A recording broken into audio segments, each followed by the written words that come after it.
नमस्ते ध्यान पथ के सभी साथियों।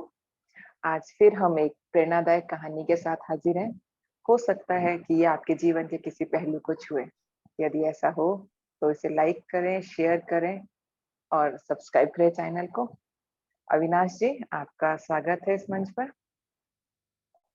नमस्कार अनुपमा जी और ध्यान पथ के सभी साथियों को और सभी इस कहानी को सुनने वालों को मेरा प्यार भरा नमस्कार। आज की कहानी है एक परिवार के 5-6 व्यक्तियों की। माता पिता, उनका बेटा और बहू और उनके 2 बच्चे। जो बेटा है वो बड़ा पुण्य आत्मा है।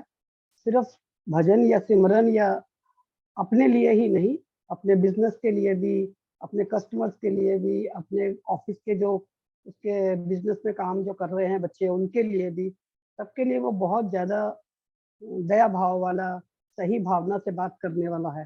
तो सभी उसको बहुत अच्छा और नेक इंसान समझते हैं। उसके माता पिता उसको बहुत बार से कह रहे थे कि बेटा हमें एक बार तीर्थ यात्रा पर ले चलो। तो वो सोचता था, प्रोग्राम बनाता था, पर व्यापार के चलते थोड़ा सा उसको लेट होता जाता था। आखिर उसने प्रोग्राम बना ही लिया कि अब मैं इस बार यात्रा पे जाऊंगा पूरे परिवार के साथ। तो उसने प्रोग्राम बनाया और पूरा परिवार अपना जो कुछ भी जरूरी चीजें थी उनको पैक करके देखा, सब कुछ करके अपने घर से तीर्थ यात्रा पे निकले। चलते चलते जैसे भी कन्वेंस से, पैदल, हर तरफ चलते हुए एक टाइम ऐसा आया कि वो ऐसी जगह पे पहुंचे हैं जहां उनका पानी ऑलमोस्ट खत्म होने वाला था और उनको कहीं पानी नहीं मिल रहा है। बड़ी देर से वो व्यक्ति इधर उधर नजर मारता हुआ अपने व्हीकल पे जो भी उसके पास थी चल रहा है कि जहाँ पानी मिले मैं अपनी सारी बॉटल्स वगैरह भर दूं, लेकिन उसको नहीं मिल पा रहा है। धीरे धीरे जो पानी पास में था वो भी खत्म हो गया और माता पिता भी, बच्चे भी, खुद भी, दोनों बहुत बेहाल हो रहे हैं पानी के लिए। करते करते मतलब 2-4-6 घंटे और निकल गए। ज्येष्ठ का महीना था, गर्मी बढ़ती जा रही थी। प्यास से कंट्रोल करना प्यास को सबके लिए मुश्किल हो रहा था। उस समय आखिर हार के, जैसा कि व्यक्ति का एक नियत है, भावना है, कहता है हे भगवान अब तो तू ही कुछ कर सकता है, अब आओ और मेरी मदद कर। मैं अपनी अगली और पिछली पीढ़ी को ऐसे पानी से तरसते हुए नहीं देख पा रहा हूँ। कोई मुझे मार्ग दिखा कि जिससे मैं इनकी प्यास बुझा सकूं। इतने में उसकी नजर उठती है तो थोड़ी दूर पे वो देखता है एक साधु महाराज अपनी झोपड़ी के बाहर बैठे तपस्या कर रहे हैं।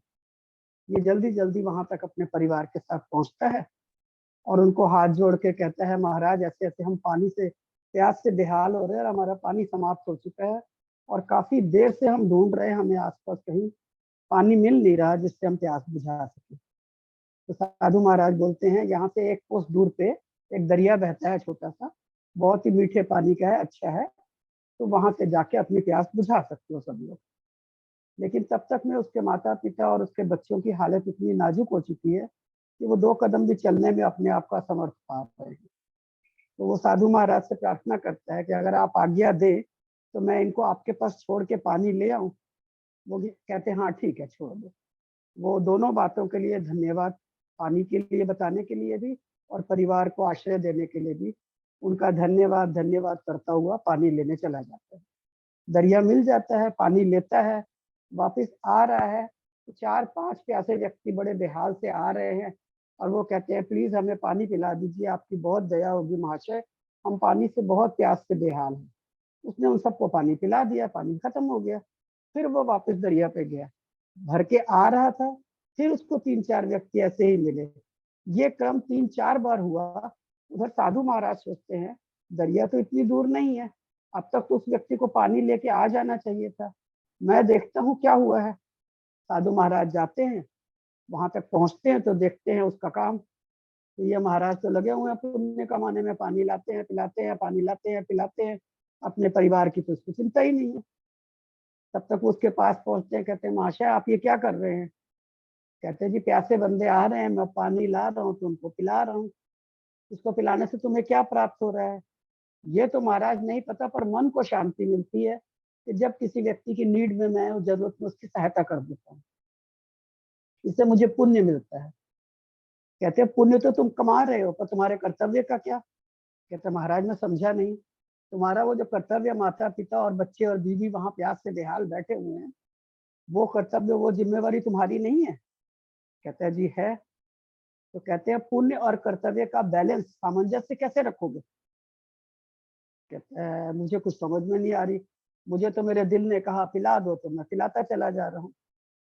कहते हैं पुण्य और कर्तव्य बैलेंस रखो, जैसे मैंने पुण्य कमाया वैसे तुम भी कमा लो। कहते हैं क्या मतलब महाराज, तुमने मुझसे पानी की प्यास बोली, मैं तुम्हें पानी ला के यहाँ से पिला सकता था, मैंने ऐसा नहीं किया। मैंने तुम्हें कहा कि जाओ वहां से पानी लाओ और अपनी प्यास बुझाओ।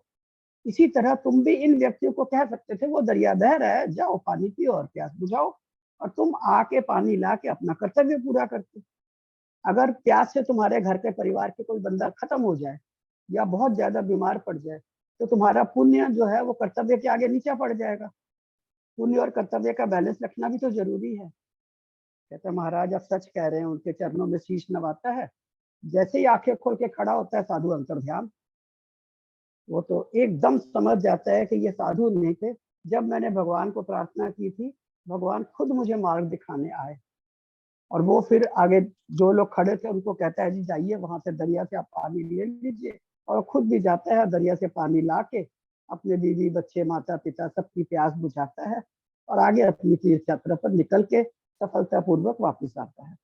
तो ये तो हो गया कहानी का माध्यम।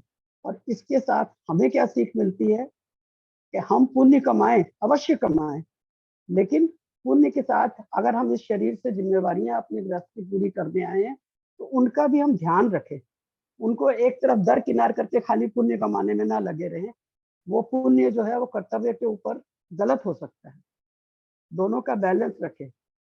हम नेक नियत हैं, हमारी आत्मा में इतनी शुद्धि थी उस परिवार जो बिजनेस जो व्यापारी के, तो उसने भगवान को प्रार्थना की और भगवान साधु रूप में आ गए और उसको रास्ता दिखाया। लेकिन वो पुण्य और कर्तव्य के बैलेंस को डगमगा रहा था, तो उसको वो सिखाते हुए भगवान अंतर्ध्यान हो गए। तो इसी तरह हमें भी अपने जीवन में अपने शारीरिक कर्म, अपने मानसिक कर्म, अपने आध्यात्मिक कर्म सभी में बैलेंस बना के चलना चाहिए। यही इस कहानी का सार मुझे समझ में आया है। तो मेरे प्यारे मित्रों, आपको क्या समझ में आता है? आप भी एनालाइज कीजिएगा, सुनिएगा, बताइएगा, कुछ भी सुधार करना हो तो भी बताइएगा। धन्यवाद। थैंक यू अविनाश जी। और दोस्तों, इस तरह की कोई घटना आपके साथ घटी हो तो हमारे साथ जरूर शेयर करिएगा। इतना सुंदर ज्ञान था कि कर्तव्य और पुण्य दोनों में कैसे सामंजस्य बनाया जाए। कई बार होता है हम पुण्य के चक्कर में किसी को अपने ऊपर डिपेंडेंट भी बना देते हैं।